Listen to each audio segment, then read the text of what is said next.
On November 21st, the United States imposed sanctions on Russia's financial sector, which analysts consider among the most impactful since the start of Russia's full-scale invasion of Ukraine. The sanctions target numerous officials, financial institutions, and approximately 50 international banks operating in Russia, including Gazprom Bank.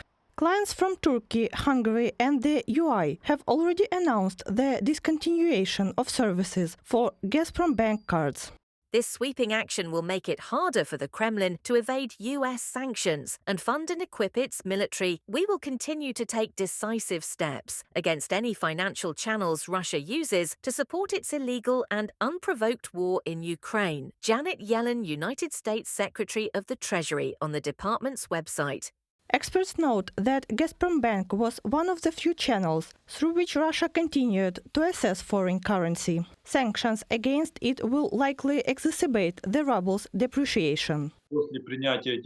These sanctions will worsen the exchange rate for the ruble. Additionally, affected banks will face severe financial issues, forcing Russia's central bank to refinance them, which will further destabilize the ruble. The Russian financial market is already reeling. The ruble has plugged to its lowest value since March 2022, with the central bank setting the exchange rate at 102 rubles per dollar. Another factor contributing to the ruble's decline is Russia's recent use of the experimental ballistic missile Oreshnik against Ukraine.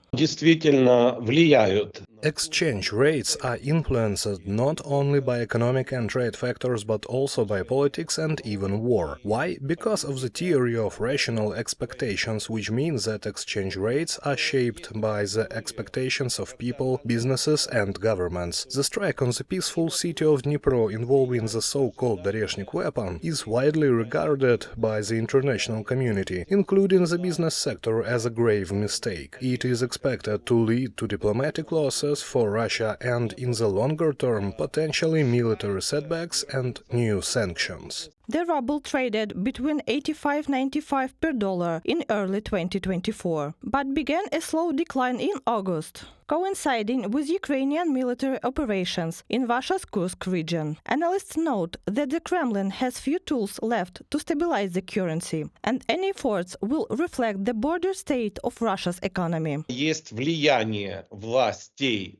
The exchange rate is influenced by both the government and the central bank, which exerts a more or less professional impact. Additionally, there is administrative interference. Large buyers or sellers of foreign currency often have overseers who adjust how much currency to buy or sell. This kind of intervention distorts the exchange rate, but only temporarily. Ultimately, what matters for the economy is the fundamental trend, and that cannot be halted through administrative measures. The fundamental trend is clear: the decline of the Russian currency is inevitable and will continue. Since July 12th, sanctions have further restricted Russia's financial operations. The Moscow Exchange and National Settlement Depository have ceased transactions in dollars and euros. The central bank now calculates exchange rates based on over-the-counter data, making the figures less transparent and more volatile. Reported by Bastun Katerina, Andriy Dmitrenko, UATV News.